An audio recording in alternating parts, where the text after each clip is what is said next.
তো কি হয়েছে? ওর বাবা কালি একটা রড দোকান বিক্রি কার লোক? আর নিকা পেনি বাবা নাম কি?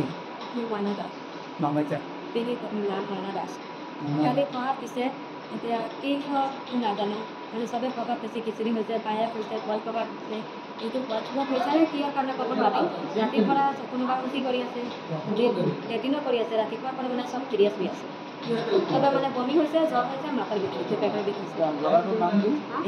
জগাটোৰ কি? চাৰিখনে বিলগাঁও ক'ত বুজা আছিলে? এইটো লগত খিচিৰি আনে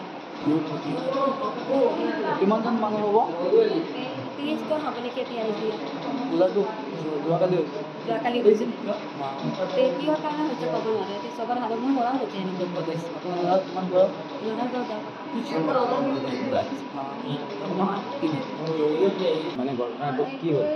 পূজা হৈছিল মোৰ মুখৰ ঘৰত আচ্ছা এইটো খিচিৰি খাইছোঁ হয়। খিচিৰি খালি খাইছোঁ আৰু আজি দুপৰ 12টাৰ পৰা এইটো মানে গাছটো হেৰি হৈছে কিমান মানুহৰ হৈছে তাত? এই বহুত মানুহ আছে কিমান 35জন হ'ব 35জন? অঁ 35 বা 40জন হ'ব? অঁ হ'ব হয় আচ্ছা এইজনী মোৰ ওচৰৰ এইজন এইজনী মোৰ খুৰা আছে মানে ঘৰত যিমান আছিলে একেবাৰে ফেমিলিৰ হৈ গ'ল? যিমান মানুহে খিচিৰি খাইছে হয় পূজা হয় হয় ইমান মানুহ চিৰিয়াছ আছে গাছটো কমি জ্বৰ মানুহ শৰীৰৰ বেদনা বেদনা